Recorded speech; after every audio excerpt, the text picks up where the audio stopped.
ጤና ይስጥልን። ሰላም በኢትዮጵያና በመላው ዓለም ላላችሁ የተከበራችሁ ተመልካቾቻችን፣ ከቀዳሚ መረጃ የዕለቱን ለእናንተ የመረጥነውን መረጃ ይዘን ቀርበናል። አብራችሁን ቆዩ። ኢራን ላይ የሚፈጸመው የአየር ላይ ድብደባ ለሳምንታት ሊቆይ እንደሚችል ፕሬዝዳንት ትራምፕ ገልጸዋል። በአሜሪካና እስራኤል ጥምረት በኢራን ላይ የተከፈተው የአየር ጥቃትና ኢራንም እየሰጠች ያለውን አጸፋ ያለምንም ማቆሚያ ቀጥሏል። ጦርነቱ አሁን ሊባኖስንም ጭምር አጠቃሏል። ኢራን የምትደግፈው ሂዝቦላ እስራኤል ላይ ጥቃቶችን መክፈቱን ተከትሎ እስራኤል ምላሽ እየሰጠች ነው። ቴህራን በበኩሏ ወደ እስራኤል ወደ ባህር ሰላጤው ሀገራትና ቆጵሮስ ወደሚገኘው የብሪታንያ የጦር ሰፈር ሚሳኤሎችንና ድሮኖችን እያዘነበች ነው።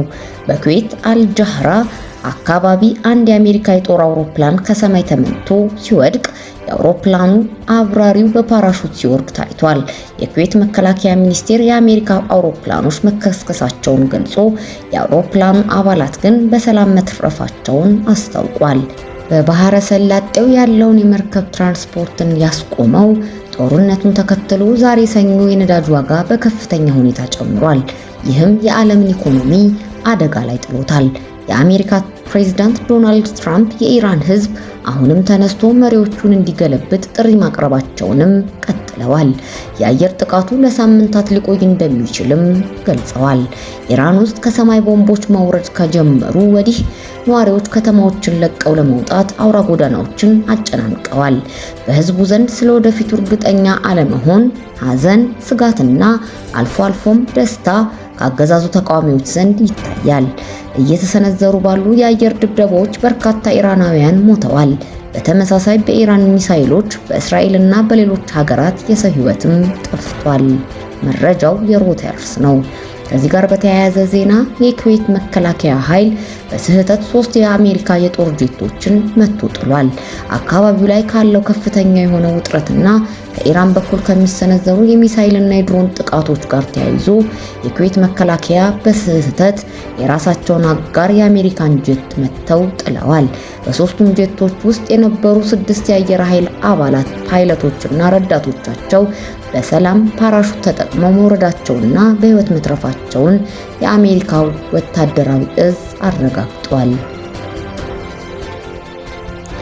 የኢፌዴሪ ፕሬዝዳንት ታዬ አጽቀሥላሴ የኢትዮጵያ ህዝብ አስተማማኝና ዘላቂ የባህር በር የማግኘት መብት የአድዋ ድል ካወረሰው የሉዓላዊነት አደራ የማይነጣጠል ጉዳይ ነው በማለት ተናገሩ። ፕሬዝዳንት ታዬ ይህን የተናገሩት ከአኩሪ ታሪክ ወደ ብሩህ አድማስ በሚል መሪ ሐሳብ ዛሬ የተከበረውን የ130ኛው የአድዋ ድል በዓል በማስመልከት ባደረጉት ንግግር ነው። ንግግራቸውም በአድዋ ድል ማግስት የዲፕሎማሲው ትግል አንዱ ማጠንጠኛ የነበረው ኢትዮጵያ ከዓለም የምትገናኝበትን የባህር በርና ወደብ ባለቤትነትን የማረጋገጥ ጉዳይ ነበር። ዛሬም እኛ የምንሻው እንግዳ ጉዳይ ሳይሆን ይህንኑ የታሪክ መንገድና ፈለግ ነው። አስተማማኝና ዘላቂ የባህር በር የማግኘት መብታችን የአድዋ ሰማዕታት ካወረሱን የሉዓላዊነት አደራ የማይነጣጠል ነው። ጥሪውን ልንሸሸው እንኳን ዝንታለም ብንሞክርም ዝንታለም ከኛ ሊነጠል የማይችል ሕያው ሀቅ ነው።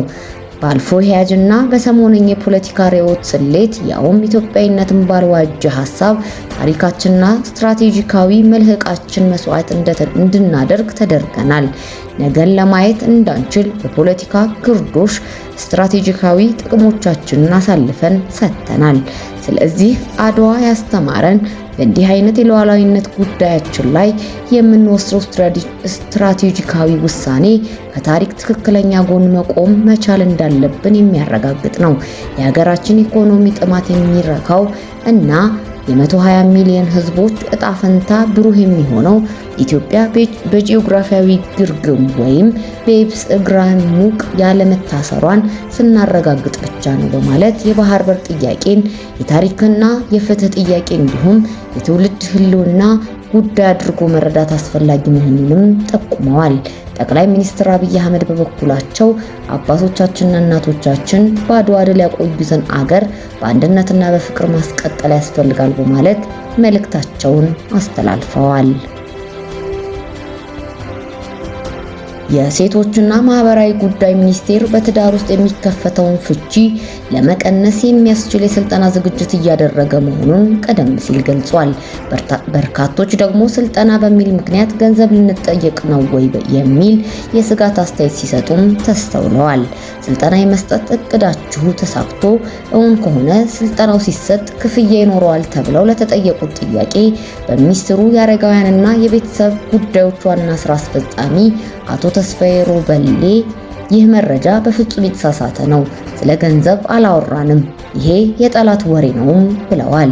የስልጠናው ስልት ምን መሆን እንዳለበት በጥናት የሚወሰን እንጂ ገንዘብ የመሰብሰብ እቅድ የለንም ሲሉም አስረድተዋል። ገንዘብ ሳይሆን የቤተሰብ ደህንነት ጥበቃ እንዲጠነክር ነው ዋናው ዓላማችን ሲሉም አክለዋል። የ10 ዓመት የድርጊት መርሃ ግብር 6 የአስተዳደር ክህሎት ማኑዋሎች እና የትምህርት ሞጁሎች መዘጋጀታቸውን እስካሁንም ክልሎችን ወጣቶችን እያሰለጠኑ ያሉት ሚኒስቴሩ ራሱ ወጪውን ችሎ መሆኑንም ጠቅሰዋል። ስለ ስልጠናው አስፈላጊነት ሲናገሩም ሰዎች በቂ የሆነ የስነ ልቦና ዝግጅት ሳይኖራቸው ወደ ትዳር መግባታቸው ለፍቺ መንስኤ እየሆነ ነው። ይህ ብቻ ሳይሆን ኢኮኖሚ ችግርም ለፍቺ መንስኤ ነው። ስልጠናው እውቅና ባለውና ስታንዳርድ በጠበቀ ተቋም መሰጠት አለበት ሲሉም አክለዋል። ስልጠናውን ለመስጠት ሚኒስቴሩ ክልሎችንና ከተማ አስተዳደሮችን ከማገዝ ባለፈ በአዲስ አበባ የሚገኙ ከ20 በላይ የግል ትዳር ማማከሪያ ተቋማት አንድ ህብረት ፈጥረው እንዲሰሩ ጥረት እየተደረገ መሆኑንም ገልጸዋል። የፍቺ መንስኤዎች ምን እንደሆኑ አስተውላችኋል ወይ? ጥናትስ አድርጋችኋል ስንል ላቀረብነው ጥያቄ እስካሁን የተጠናቀቀ ዌል ኦርጋናይዝድ የሆነ ጥናት ባይኖርም በዳሰሳ ጥናት ደረጃ የቤተሰብ ጣልቃ ገብነት፣ የኢኮኖሚ ችግር፣ የስነ ልቦና ዝግጅት ማነስ፣ መሀል ላይ ሶስተኛ ወገን እንዲገባ መሆኑ ለፍቺ መንስኤ መሆናቸውን አመልክተዋል።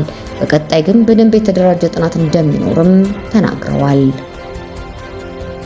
ክቡራን ተመልካቾቻችን ለሰዓቱ የመራረጥናቸው መረጃዎች ይህን ይመስላሉ። በሌላ መረጃ እስክንገናኝ ድረስ ሰናይ ጊዜ። ታማኝና ቀዳሚ መረጃ ለማግኘት ሰብስክራይብ በማድረግ ቤተሰብ ይሁኑ። ሌሎች ሰዎችም ታማኝ መረጃ እንዲደርሳቸው ላይክ እና ሼር በማድረግ አብራችሁን ሁኑ።